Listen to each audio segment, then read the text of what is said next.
Hey, what's up, everybody? We got a special edition Tuesday night, fourth and go. Not a winning Wednesday, but I don't know, a kind of cool Tuesday. I don't know. You got anything I'm, for me, Mark? I'm going to go trying Tuesday. We're trying to Trying. see if this team can come back because I don't want to say it's a loss, but down 5-0 to the Diamondbacks in Arizona. Then Curtis Marsh just got a hit, or Curtis Marsh. That was former Eagle Curtis Marsh. Yeah, Brandon Marsh. Brandon. Yeah, and it's tough because Zach Gallen is a really good pitcher. Hasn't let up a run in his last four starts, so it's going to be tough to overcome this mountain. I'll call it right now. But let's just kick it off.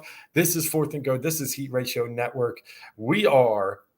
Well, I'm Dave Gluckner. That's Mark Tomasini here every week breaking down the Philly landscape of their sports teams. That's why we are Philly 4 for 4 and so much more. We're going to get right into it tonight and talk about the Philadelphia Eagles. As of, what was it, about 4 o'clock today, final cuts were made. The 53-man roster has set itself. The Eagles made a move right before that deadline to acquire a very viable starting safety in this league in Chauncey Gardner-Johnson from the New Orleans Saints. So that was a big move, and we can get into a lot of the other things that happened today and what happened in the preseason. But let's start off with that analysis of the trade because I guess they cut Epps right before that. No, they released Anthony Harris. That's what it was, Harris. Harris, right before that move. Yeah, that's about. Did you get it? Got him. Yeah. Got him, baby. Left-handed too. That's a trying Tuesday right there. Yeah. That's what it was, Harris, who started a majority of the games for the Eagles last year. Yeah, they had to. The safety position has been a position that's, since we lost McLeod and Jenkins, it was, they ran to a little lull. You saw the emergence of Marcus Epps as a hard-hitting safety, not really known for his ball hawk skills. Anthony Harris is a guy that I really was a big fan of a couple years ago. And I thought, the Eagles got back-to-back 2 nice-year team-friendly deals with him. But he wasn't the same player that he was in Minnesota in 2019 when he was PFF's top-rated safety for the 2019 season. But it was worth a shot. It kind of had to do with Zimmer's defense, and they thought that maybe because, Gannon was a disciple of that it would work. It just didn't. So Anthony Harris, he wasn't terrible, and he was a super nice guy. He did some really good things around the area, but it didn't work out for him here. I was surprised they actually cut him. Yeah. They signed him for less money than they did in the first year when they signed him as a free agent. But that was a little shocking to me. Not like crazy shocking, like it was the big upset, but definitely didn't see them straight out releasing him. I thought he was going to be your maybe starter hybrid, bench player, but no. Yeah. Yeah. A little surprising, like you said, but once they made this move today, which should give us some, solace back there because we do have a very, I'll just call him, a security blanket. He's a good player. I'm not going to sit here and run and tell you he's one of the top 5 safeties in the league. New Orleans wouldn't be giving him away for what we gave to them. But we are getting someone. You got to realize that New Orleans always has dead cat money strapped against many other things. Wanted to keep some of their younger players. Found a way to offload them. Found a team that was in need. So I think, as much as, I'd like him to be here the whole camp, grabbing him now, you still got 10 days till your first game. It's okay. I'm good with it. He'll be fine. Yeah, absolutely. I mean, the thing with him is, so I want to warn everybody, it's probably going to be a work in progress because he has played the majority of his pro career as a nickel corner. And Avonte Maddox, as we know, is our starting slot corner. Yep. With that being said, now he was a pretty good nickel corner, so you never know if they try and mix things up, but there's no reason to take Avonte Maddox out if you don't have to. They brought him in with the intention of playing safety. They, when they first said the trade, it was a defensive back. So usually if they don't say cornerback, it's a defensive back, which means a safety. But I feel like he's going to be more of that, even though I forget who it was. Somebody today was trying to say that, we need to stop deciphering guys as free safety versus strong safety. I Not I in this NFL. I get it agree all in at a the way. same time. Yeah. I can see both arguments. Like, you might just have two hybrid players that can do both. But I think in this situation, you are going to have more of a free safety and more of a strong safety. I think Marcus Epps is your strong safety. He's a guy who just makes great tackles. He plays in the box. And then I think that, with the defensive back skills of uh, CGJ, that's going to get tough to say after a while. Yeah. Yeah. I think there's a better chance he's going to be your ball hawk type of player. Yep. And No, like I said, because he's transferring over to, full-time safety, it's a work in process. Like, it might not be perfect to start. I hope it is. and what's interesting though is it does give me a little bit of feeling that Kayvon Wallace might not be moving at the speed that they thought, because I really thought he was going to be set up for a perfect succession. And unfortunately, I guess they just think he still needs a little bit of time. Coming out of Clemson, a very good defensive scheme. Naturally thought 2 years in, with the safeties we had on the roster, it was going to work. And I guess, in this case, that just gives you a little showing that there's still some uncertainty there. Yeah, absolutely. I mean, we've talked about this before. This is somebody that I highlighted at the beginning of camp that, usually they say guys at year 3 should make that quantum leap up. He just hasn't been able to do so. Still makes the team.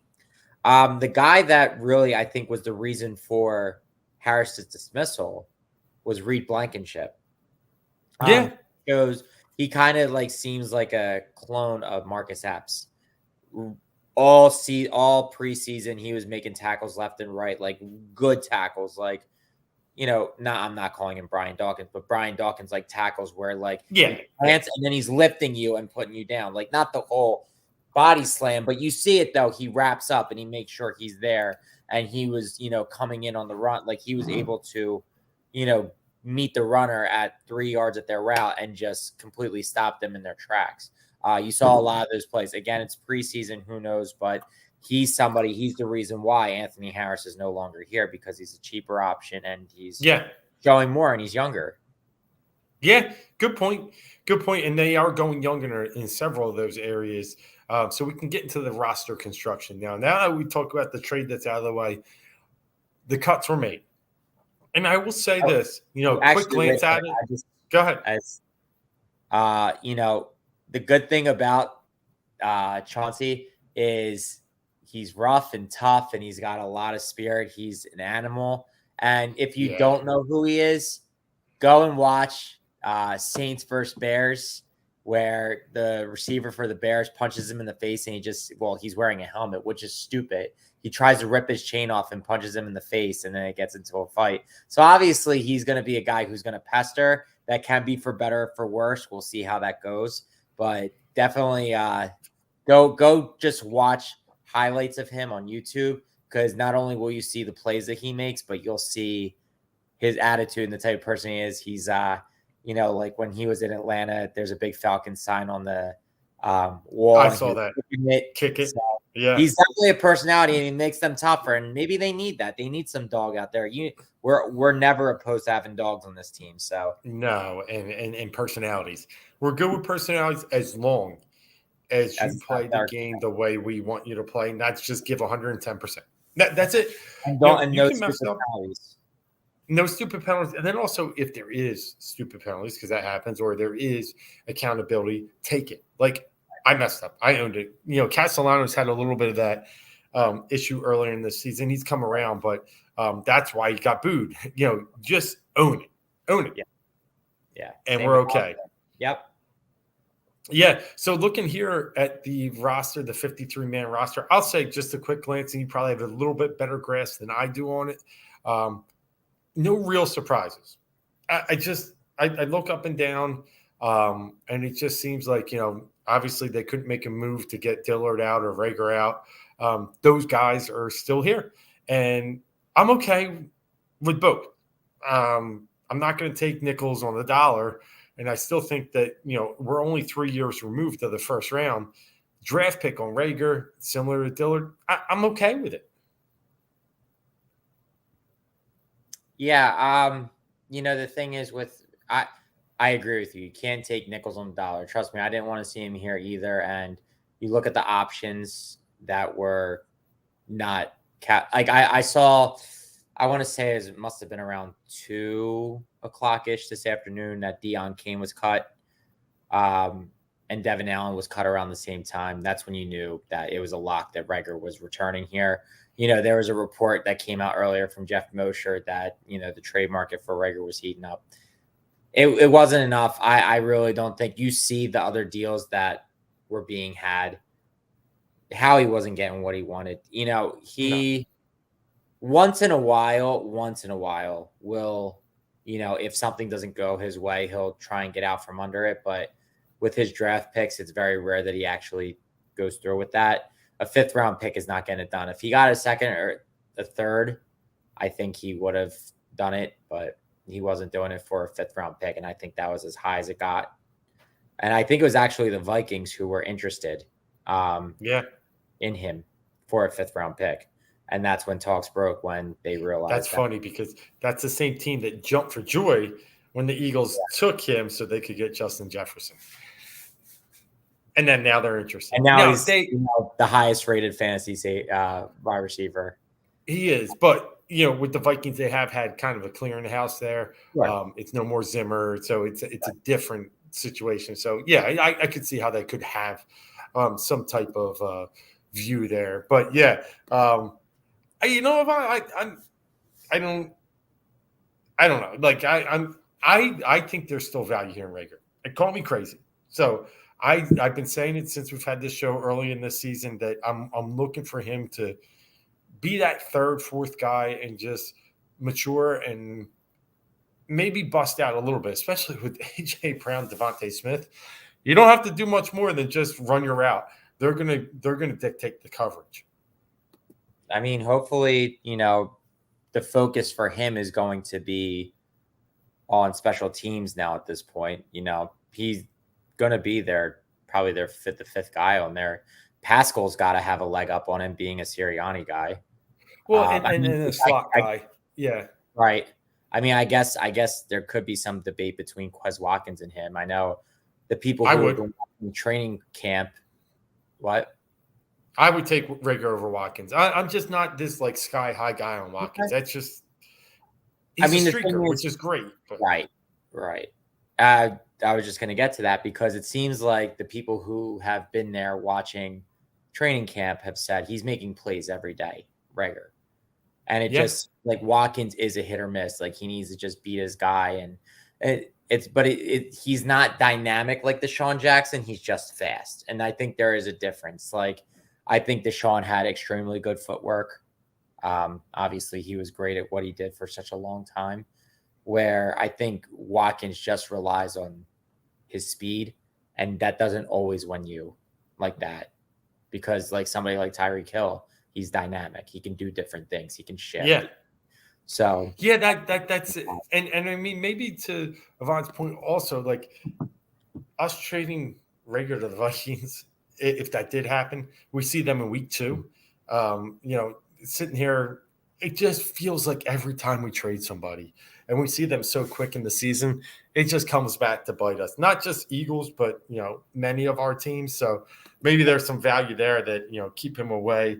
But any other like notes that you saw on the roster that you say, hey, because the one surprising take for me, and I mean, I get it when you have to balance all these positions, but to carry only 3 running backs when you have a Miles Sanders, tweak, I thought that was probably the most eye-opening. I understand Kennedy Brooks got waived, but there's a chance to bring him back. But in my eyes, I thought keeping 3 was a little surprising.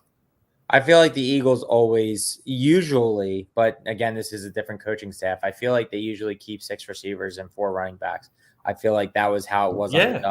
Like they took advantage of all those, but you got, 10 offensive linemen, only 2 quarterbacks, 3 tight ends, 5 receivers. 9 defensive linemen, 8 linebackers. I think that's probably a lot for them normally. Yes, it absolutely I is. feel like they're in that like 4 to 6 range when it comes to linebackers. But I mean, they a lot of those guys are, good names and names that might help out. So yeah, so I agree. That is probably my biggest surprise too, is that they only kept Sanders, Scott, and Gainwell. Will be interesting to see what happens, because here's the thing, you don't really have that bruising back. Now, I wonder what happens if they still maybe sign somebody or make a trade. I don't know. Oh There's no yeah, and there's been talks about, so Kenyon Drake was released by the Oakland Raiders. He signed today makes sense. with the Baltimore Ravens. That was Okay, Marlon Mack was cut today, so he's a free agent. That could be another guy. Sirianni has a relationship with him, going yep. back to their Indianapolis days. I mean, and the obvious one is Kareem Hunt. I wonder how that would work. And then another name that I'm surprised is being thrown around is Alex Madison, the backup to The Dalvin Vikings. Cook. Yeah, Yeah. from the Vikings. And that I find that interesting, because I feel like if you're the Vikings, I don't know if they've drafted somebody recently or not, but every time that Madison starts, when Cook goes out, and he's bound to go out 3 to 4 games a year, he produces. He Like, he gets balls. Yep. 100, right? He gets you close to 100 yards. He, scores a touchdown or two. Like, you have to handcuff him with Cook. Like, it's just, you have to do it. And I'm surprised that he was being floated out there. Yeah, no, that's a good point. But I mean, I guess the way I look at Madison is you're probably coming up about year 4 for him. Yeah. So you're probably, close to a, make or break. Do I hold on to a It's backup fun. running back? Yeah. So try and get some value now. Yeah. And I can live with the backup running back situation. Hope Cook is very healthy. So I guess that one makes a little sense to me. But yeah, I'm with you. Like, I would think he'd hold a little more value in that organization with how well he's been kind of a stopgap for how often Cook gets hurt too. I mean, it's unfortunate, but it's just like hamstring. It's little things with him, ankle. But yeah, I still think so. My challenge with the Kareem Hunt thing is I like Gainwell. I like Boston Scott. I think Kareem Hunt wants to play. And I think he wants to be ball dominant. And that's why he doesn't want to be with Chubb. And I just don't think that works here. That's just my sense. I'm not saying that's what we've, No. 1000% heard, because he doesn't want to kind of damage what they're trying to do in the background. But I just feel it wouldn't be the best mix here. I think you need someone like you said. Marlon Mack intrigues me because he's a guy that has never been ball dominant, but is really good out of the backfield as far as catching goes. Yeah, I mean, I see where that's coming from. I more need your Jordan Howard type, your big back type. I think Boston Scott, he's like, Kenneth Gainwell is slim for a running back. He is small. He is more of your scat back. Boston Scott kind of plays the same way, but yet he has a low center of gravity.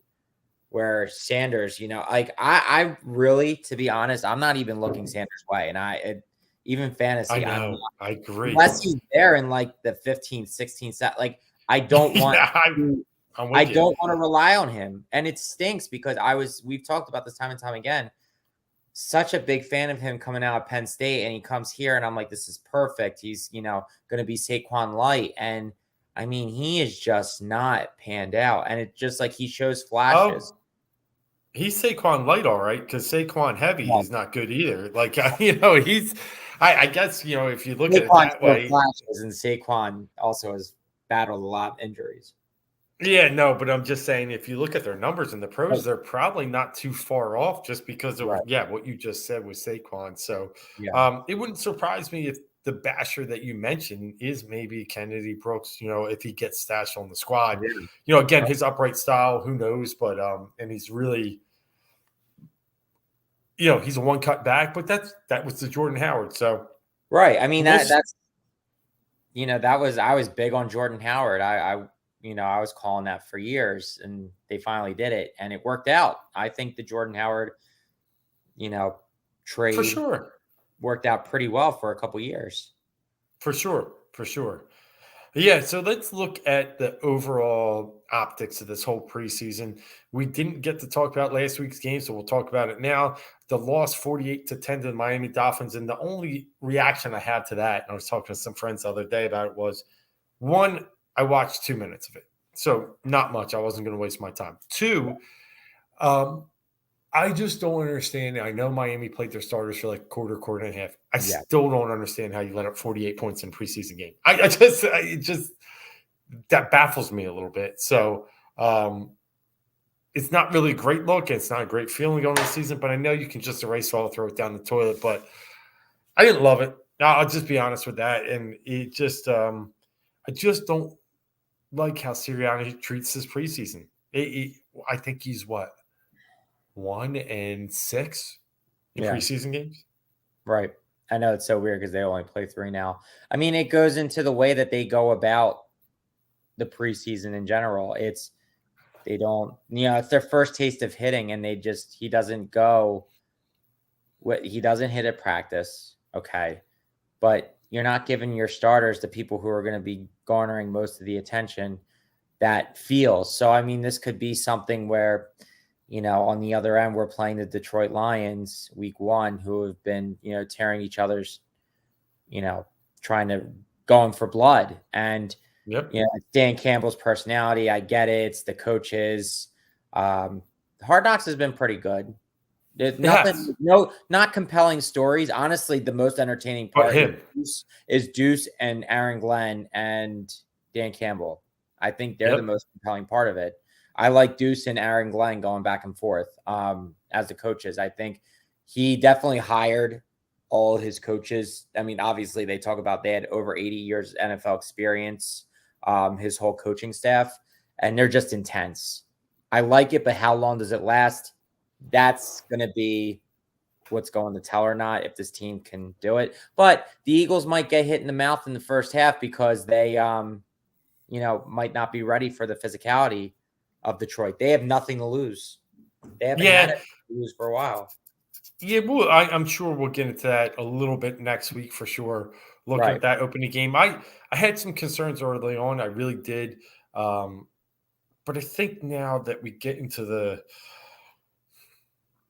I think my concerns have settled a little, but they haven't settled based on what it looked like in the preseason.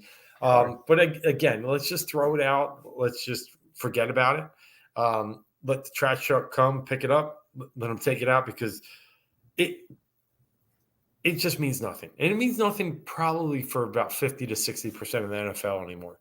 Sure. Some starting quarterbacks don't even, take a snap in the preseason game. So it's odd, but for me, we'll take a step back. I'll get ready for next week. Next week, we're going to do our big NFL preview show as well as the Eagles, preview show, and we'll get into what they're going to look like when they do get to Detroit next weekend on that first Sunday, NFL Sunday. But with that, Mark, I know we were also going to hit on a little bit today some sleepers across that fantasy football landscape. I know you have 2 drafts coming up this week. My big one comes Sunday night, then 2 more days after that. I've got a few more that I'm going to tap into. So I got a couple in my mind. I want to see what you have first. Yeah. So one that I thought was going to be a sleeper, it's really not anymore because it's become apparent. But Damian Pierce for Yep. the Houston Texans, the running back, he's shooting up. His ADP is rising. He's shooting up the boards because, and with today's release of Marlon Mack, it pretty much solidified that it's him and nobody else. He is for sure the running back. He is their starter. So that was a sleeper, but not anymore. I'm honestly, I'll tell you, this is a local favorite, but I'm going Kenny Gainwell. Okay. Hopefully he's, I fear that in my leagues that, because I'm playing with homers, somebody's going to grab him before like the 10th round or something like that. I mean, his ADP is down. I mean, it's probably like in the 120s, maybe like 125-ish, if I'm not mistaken. I could be wrong because I've been doing so many mock drafts, but somebody's just going to grab him in like the 10th round. But he has starter potential at this point when you look at what's going on. I mean, you and I both said, we're not looking at Miles Sanders at this point. He's not giving you that confidence. His ADP is probably higher than where he deserves to be. I really think it's in name only. And a lot of people who don't really watch the tape will be like, oh, yeah, Miles Sanders. Hey, he's like a top 20 back. Like, no problem. Sure. So that's a sleeper, probably not to this area, but that's one of my sleepers, I would say. All right. Well, I'm going to give out two, and both in the wide receiver field. Now, listen, they might not be as much sleepers, like you said, kind of on the Damian Pierce kind of path. But when I look at, Green Bay, and I realize that, Alan Lazard looks great, and, he's a guy that has some rapport with Aaron Rodgers. I also like the guy on the other side that's been, raising eyebrows in preseason and in training camp, and that's Romeo Doubs, the quarterback, and it has a little tie here to Philadelphia. We had Carson Strong. He was Carson Strong's main target out in Nevada, and now he's in Green Bay. And, Rodgers has begged for this, draft me a rookie, and they did. But Doubs wasn't the one of the top ones taken right away, and he's just starting to just really rise up a lot of drafts. And I think you need to be aware. I think he's worth the price if you're going to want to pay up a little bit. Like, I'm talking, I don't know, somewhere I haven't been in a mock draft yet. I haven't really seen, but if you're in a 12-team league, I could see him as a top 30 wide receiver, top 25 wide receiver. So probably, we're talking 6th round. So I like Romeo. I also like one out west, and that's Allen Robinson. The only thing that scares me about Robinson is Matt Stafford's shoulder. But outside of that, the guy had nobody. And when I say nobody, I say that with all caps, to throw to him in the past however many seasons, and still went out there and tried it out and was getting volume catches. Now he has Kupp, he has Higbee. He has a lot of attention taken off him. I think he could excel this year. I think Allen Robinson could be, a top 20 receiver in this league. I think I'm looking at a 1,000-yard season from Allen Robinson. Yeah, I think that's fair to say.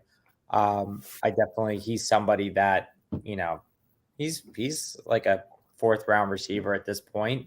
He's like that 3rd tier. He's teetering, I really think, between tier 2 and tier 3 of the wide receivers in the league this year.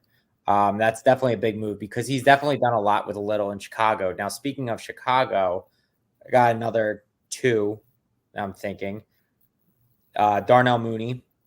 He's in his place. He even last year with him, he still did a lot. And Justin Fields definitely goes to him a lot.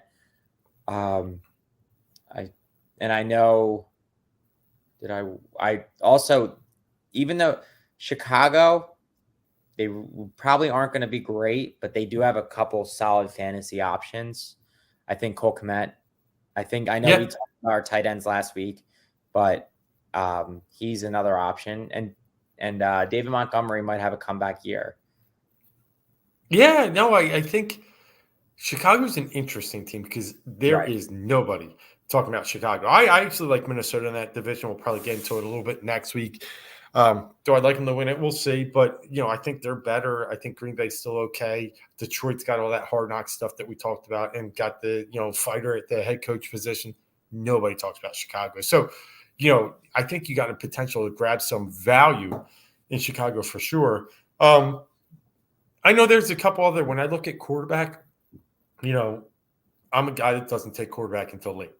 If I could get Josh Allen in the 3rd, I'm in. But he's not going to go in the 3rd. It's just reality. So other than that, I'm out. So if I'm waiting later in drafts, there are a couple guys I have, on my radar. One is Trey Lance. Love Trey Lance. I just think he, in that zone blocking, scheme that they have for that running game, it's just going to open up, lanes for him as well. I think he could steal some touchdowns. I think he throws, running the ball. I think he throws well. I think he could have over 22, 23 touchdowns throwing. So I like Lance. And then, surprisingly, I like T-Law a little bit. And I say this because Dougie P. And Dougie P, brought the best out of what we had with Carson Wentz. Couldn't get it out of that after he went into his mental shell after he got injured and the Eagles won the Super Bowl. But he brought the best out of Nick Foles. And Doug is very good at what he does as far as coaching quarterbacks. I could see him with an uber talent like Trevor Lawrence, who is better than Carson Wentz, who's better than Nick Foles, have a pretty, successful season. So those two guys, I'm not saying go reach for them, but I'm saying if you're going to play the weight game like me, I think those two guys could be valuable late in the draft. Yeah, absolutely. I'd have to agree with you on that. And kind of similar to Chicago, I think with Jacksonville, they are a team that may not be a great team, but have a lot of fantasy contributors. When you look at the Travis Etienne's, Absolutely. if he stays healthy, he has a chance to be a top 5 running back if he does, because guys like him excel in Doug Peterson's offense. Christian Kirk looked good this preseason. They said his target share, he was getting a lot of targets. I think he had like a 36% target share. So, they paid a lot of money for him. So I think they're definitely going to try and get their best out of him. I mean, you have to when you set the market like that. And then, they still have Marvin Jones, not saying that he's a prominent option. But and then Evan Ingram. Christian Kirk, did you say? Christian Kirk. Yeah, yep, absolutely. Yeah, he was the one that was saying that he had a 36%. Oh, that's right. Yep. No, and Jones, like you said, he's kind of that, like, he'll grab you the touchdowns. Yeah, right. He's sneaky. He'll get you those tough yards and tough touchdowns. In hindsight, I guess maybe he was always a little bit better than Galladay. It was funny because Galladay was the uber talent between the two. So and now the Giants and him. So. Evan Ingram, like you said, I think that was a surprisingly strong pickup by them. Yeah. So I definitely think they're a team that you can definitely grab your fantasy options from. It's going to be an interesting year. Yeah, for sure. And I'm thinking there are a bunch of running backs out there. You're going to have to be creative where you can. One thing I do in fantasy drafts is I know that if you tell me the top 5 running backs, I will tell you only 1 or 2 will finish in the top 10. It's just always that case. So if in your C-Max, I guess, up there is Jonathan Taylor. I would say Derrick Henry's still up there. Austin Eckler has now popped into that range. And I guess Najee might be on the fringe of 5. 2 or 3 of those aren't going to make it. So get creative. Don't be afraid to get creative up there if you're in the top 5 or 6. Go receiver. Or go a back that you might have a little better feeling on than others. I'm worried about Eckler. I love him in that offense, but they've brought in some other people in here.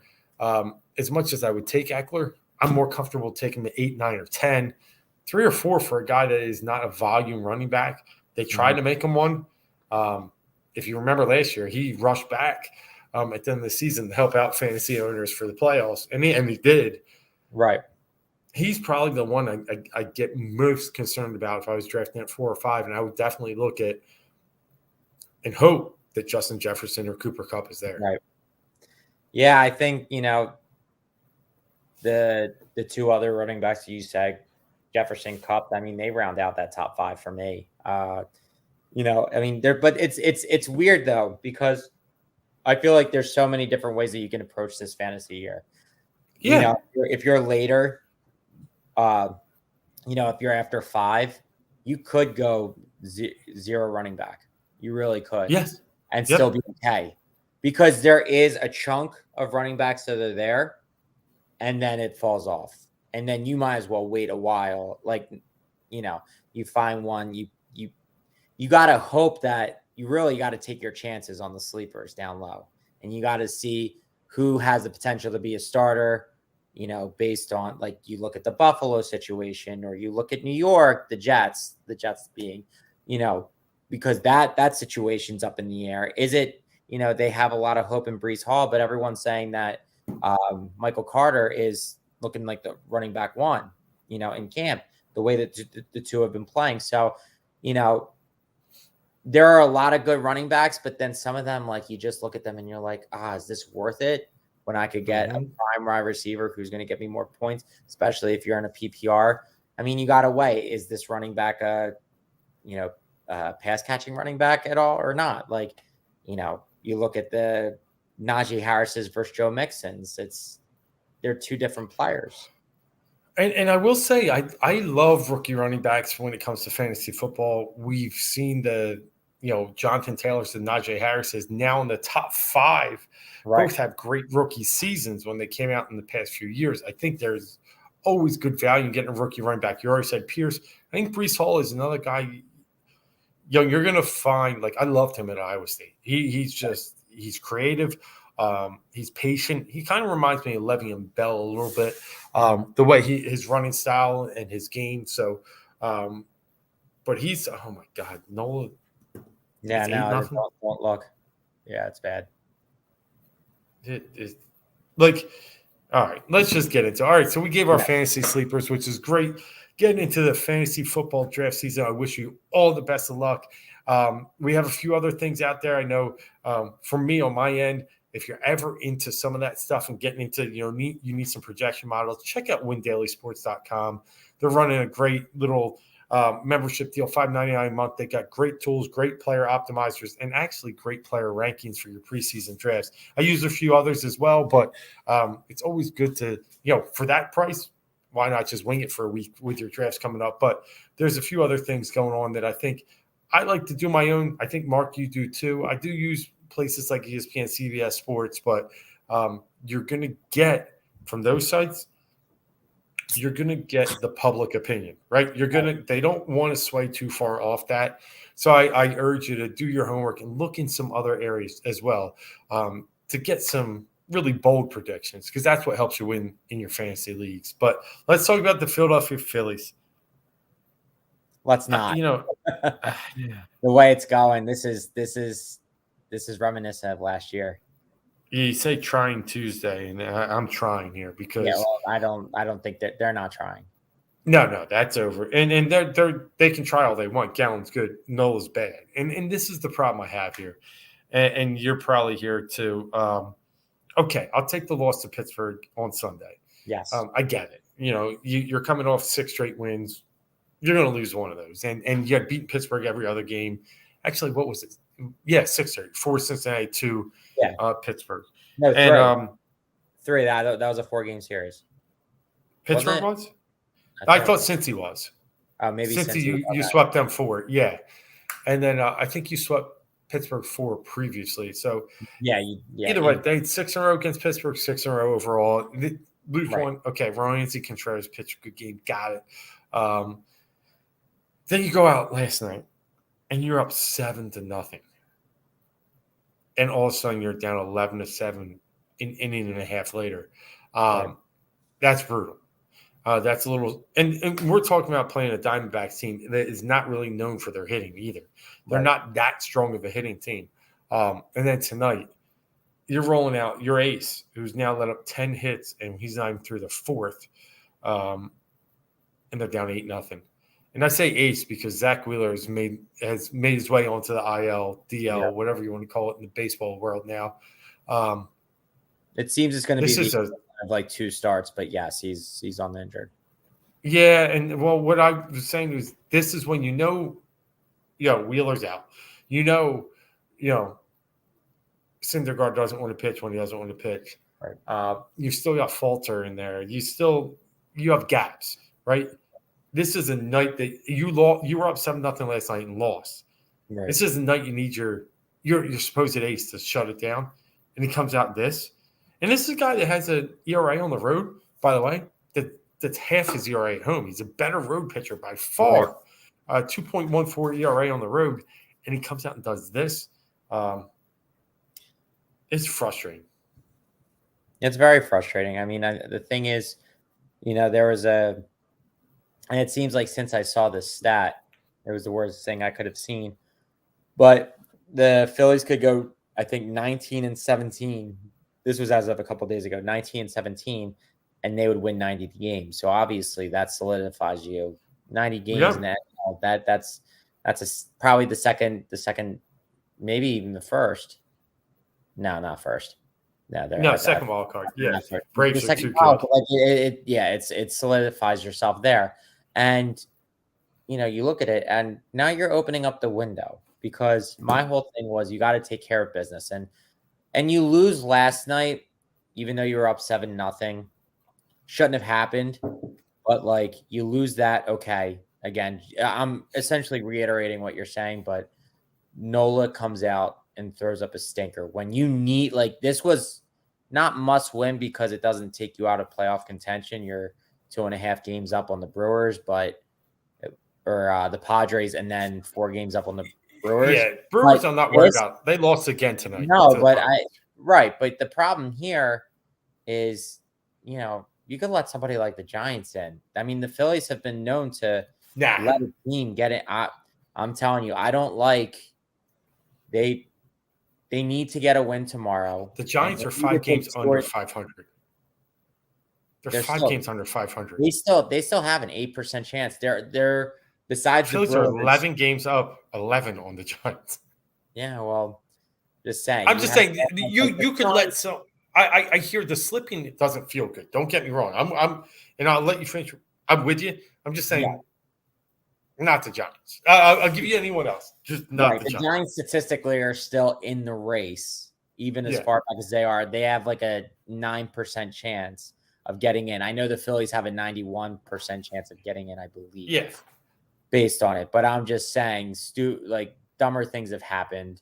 No, I agree there. I agree. And I don't want this team to get ahead of themselves. Like, look, and getting Harper back is great. And I know he loves to, you know, um, do the rah Relish. rah stuff. And I get it. And Yeah, I'm totally about it. He's wearing are we riding with Philly Rob shirts because he wants them to keep him on as the manager, which obviously they can't make that decision during the season.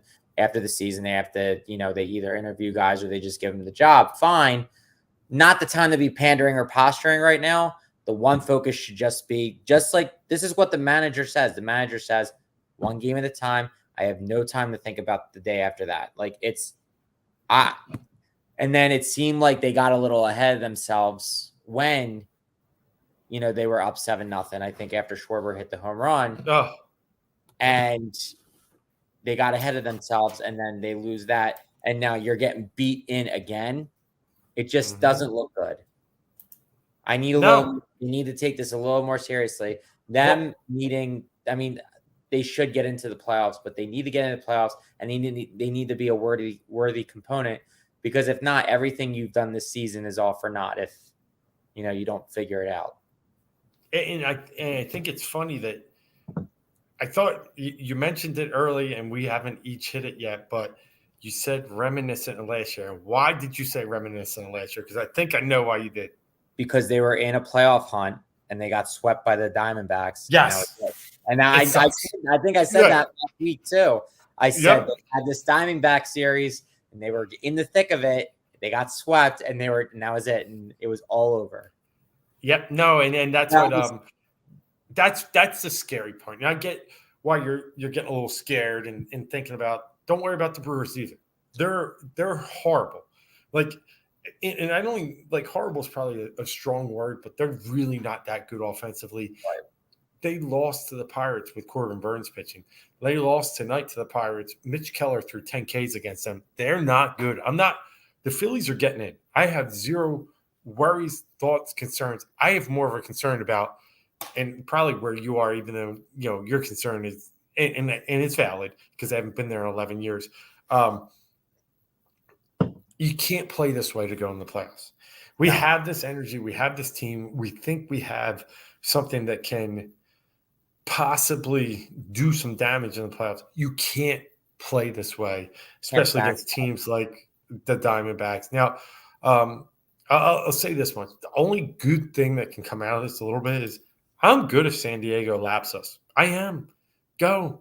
Even though I don't think San Diego's great either. They got a curse now when they put all this time and money into it, and then Tatis gets suspended, Yeah. and it just kind of deflates their balloon. But I think getting to play the St. Louis Cardinals is way better than getting to play the Atlanta Braves. That's just and that's just facts. So I won't be as mad, but you can't go into you can't. Teams in baseball, and we've seen this, win World Series more often because they're hot in September than Yes. probably any other sport. Yeah. A close second is Hot in how. September matters. Right. No, it does. I mean, look, we let the Cardinals get hot. We let them. I know we've Mm-hmm. talked about this before. They came back. The Phillies lost a couple against the Braves, and then we let the Cardinals in Well, look essentially. at the Braves last year. Right. That's a wild card team. Yep. Yeah. They got hot, right? Because remember, you remember this. We were at the same. The Actually, they won Phillies the and the division, but Braves. they were still hot. Yeah. The Phillies and the Braves, though, at I think June. I think they were around the same record, and they both went into the trade deadline. The Phillies did their Kyle Gibson and whatever, where the Braves they went, they went out, got a couple major pieces, and then they went gangbusters. The Phillies kind of lost to the Diamondbacks and fell behind. And then you look at the Nationals of a couple years ago. They were what, a couple games below 500 in Yeah. June. They end up winning the World Series. I mean, it's momentum is a huge thing. A lot of these teams that go on to win the World Series, not just play there, not just get there, but they're wild card teams. They're last ins that just, like you said, play right, get hot at the right time, and they cause havoc. Yeah. I just want the 100%. to pick it up. I want the intensity back. I mean, the good thing about, one night, I think you kind of get over it. But now, if this game is a loss, it's 3 in a row with 2 really bad beatdowns by the Diamondbacks. I hope it's a wake-up call if that's the case.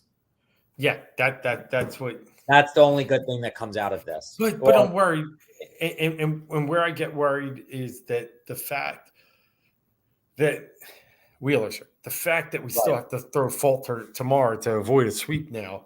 The fact that we're just piecing this thing together. We got to hit to win, and that does concern me a little bit. Yo, Cease, what's up, my man?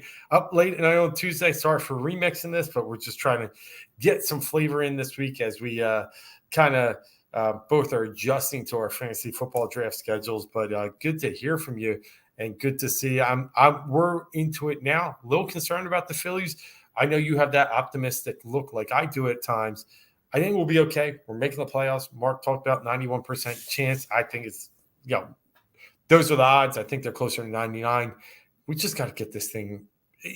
You can lose games. You can have small blips on the radar. But when you lose like this, like last night and like tonight, and then you have all these people in the DL and it looks not promising going forward. That's my concern. Like Corey Knable's now out for the season, right? Sir Anthony's Dominguez, having tricep issues. yeah, on the oh man, it's just They can't catch a break. For one time, I'm like, this bullpen actually looks good, and I lose 2 big pieces. And now you still got Alvarado, you still got Hand, you still got Robertson. So that trade ended up being even bigger than we realized at the time.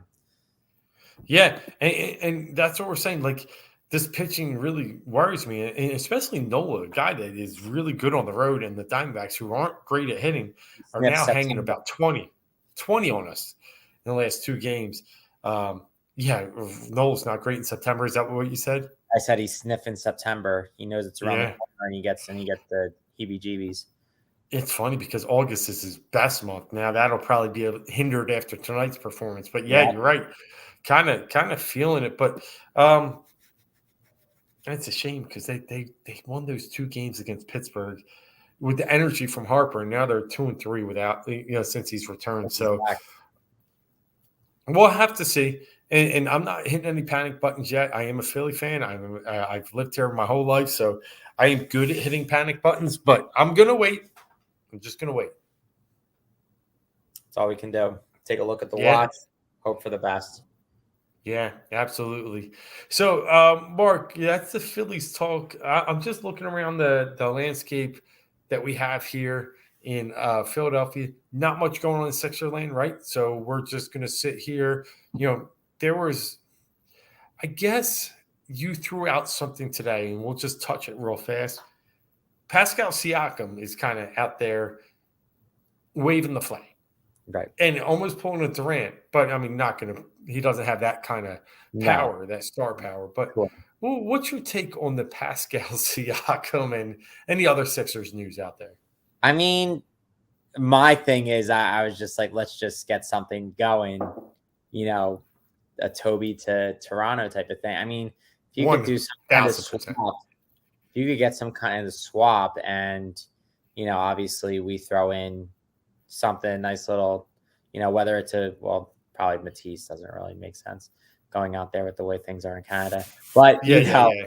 uh, somebody else. But I mean, geez, if you could have, I mean, Embiid and Siakam, uh, they both have the same roots, and I think that he would be a great scorer and he would relieve the pressure on Harden and Embiid. I mean, I think this team just gets even better, and you have more of a clear and distinct lineup. Tucker solidifies that three, I guess, at this point, because Yep. you can't not have Siakam at four, where Toby was always somebody that we just had to fit into the four. He's not your typical four I agree. because he doesn't have the same height. He doesn't have the same abilities. I mean, I know he has some But tactics of a stretch four, but at the same time, he's but it not gives you really some that. space, right? That's my Right. only concern with Siakam. How much space does he give Embiid? Embiid. I Right. love Pascal, and I think they're friends too. Mm-hmm. Because remember, Pascal, broke Joel's orbital bone. Right. And Yeah. he was not mad. He went over. He knew there was no intent. Siakam's got this goofy game, and goofy in a good way. Like I Yeah. don't mean it in a bad way. He's very lanky. He has very different kind of movements, motions. Love that spin move. Obviously, does he get that space in a kind of Sixers That, offense? That's the only thing that yeah. I I concern with me in totally him. understand. Yeah. Yeah, I mean, because that's the thing. He would have to play more of that stretch role. And and I hit don't, threes. I don't know if that's his game as much Yeah, as it is for Tobias, but man, excuse me, it is not the is it night. more bad Philly stuff? Yeah, but I think it would be great. I agree with you. I don't know if it's the perfect fit, and I tweeted that out, kind of getting a rise out of Raptors fans and not intending to do But it, but but they're but triggered. that's so much fun. Yeah, they were really triggered. They were like, "No way, Embiid's going to leave for here." I'm like, "Okay." Yeah. Go ahead. No, it was just interesting that it's out there in the news. I will see. I don't see him going anywhere. Toronto's got a pretty nice little roster there, Yeah, especially with Scotty Barnes and some other OG. And Van Vliet's still solid. So they got a nice little roster. They can piece some things together. So we'll I see. wouldn't be in But a rush to get rid of him if I were Toronto. no, and on this end, Toby is one of those guys that I am content with, Right. and I'll stick there from that standpoint that he can do enough, in my opinion, to just be a good team player, third, fourth option. Yeah. Because I mean, Reese is really your third now. right. Right. Yeah, I think if we get playoff Toby, I think you're doing just fine. But yeah, the problem is he's got to be on when everybody else is on. He can't just be the only one who's on. And that was what we saw a little bit in the playoffs mm-hmm, when mm-hmm, and wasn't there, and when Harden disappeared a little bit. Tobias was one of the only other guys who was really doing anything. Need yeah, everybody to go at the same time. That would be pretty cool. yeah. I agree. All right, Mark, that hits us right at the hour point here, which is, we don't time it, but that usually is a good, sign for us to give a little nod to the peeps and take a little break until next week, a full We'll call this now an 8-day break. We're going to try and get back on our normal scheduled time next Wednesday. Every Wednesday, we try as winning Wednesday, hopefully, with Yes. Philly 4 for 4 plus so much more. Fourth and go. Trying Tuesday it was, but we got through it because you know what? It's so much fun talking sports with you. And hey, man, good luck in your fantasy drafts the rest of the week. Thank you to you as well. And humongous show next week because it's one of our favorite. It's honestly one of my favorite shows that we do since I joined, the Fourth and Go. It's always so much fun just breaking down predictions for the NFL season. There's nothing like it. Like now it's the past couple days or so, I've been, my head's been stuffed in mock drafts, and I'm just now like at that real excitement because, for the longest time it was, we're 20 something days away. Like it's so far. Now we're in it. Like this is it. Preseason's done. When preseason's over, you're like, all right, you're geared. It's just a really long wait to get to Sunday the 11th because football's back. The Eagles are back. Like it honestly, like, and I hate, and I'm not wishing away the summer, but like you get tired of the hot weather all the time. And like there's only so many times you can go down to the beach. But now it's like, all right, Sundays are It's back. here. Like Sunday It's fun here. days, watching the Eagles, you can't beat it. It's the best. No, it's here. And we got, and I'll leave with this. We got a small taste of it last Saturday with college football. Not a lot of highlight games on the schedule, but a Right. little Ireland game with Northwestern and Nebraska, Big Ten matchup, just kind of gave you the taste. And obviously, this Saturday is going to be enormous in college football as you get Notre Dame, Ohio State, LSU, Florida State, Oregon, Georgia. So that's going to lead you right up to NFL and transition us to. You're right. The warm days are still here a little bit, but we're going to Sure. see that coolness, that crispness coming because football is back, baby. And I can't wait. I can't wait. So next week, tune in for sure. Last year, we said it before, both hit on some Super Bowl picks last year. So we're going to have, it was surprising. We don't talk about it beforehand. We bring our own analysis, we bring our own points. And I'll be excited to see who you have in the Super Bowl, who I have in the Super Bowl, because we've been pretty good on this show, in years past for 3-4 years straight now, hitting at least a Super Bowl entrant, if not the eventual Super Bowl champion. So until next week, the Fourth and Go NFL preview, going to be big, going to be great, but have a little rest, 8 days till then, and we'll see you next week. This is Dave. That's Mark. Until then, we are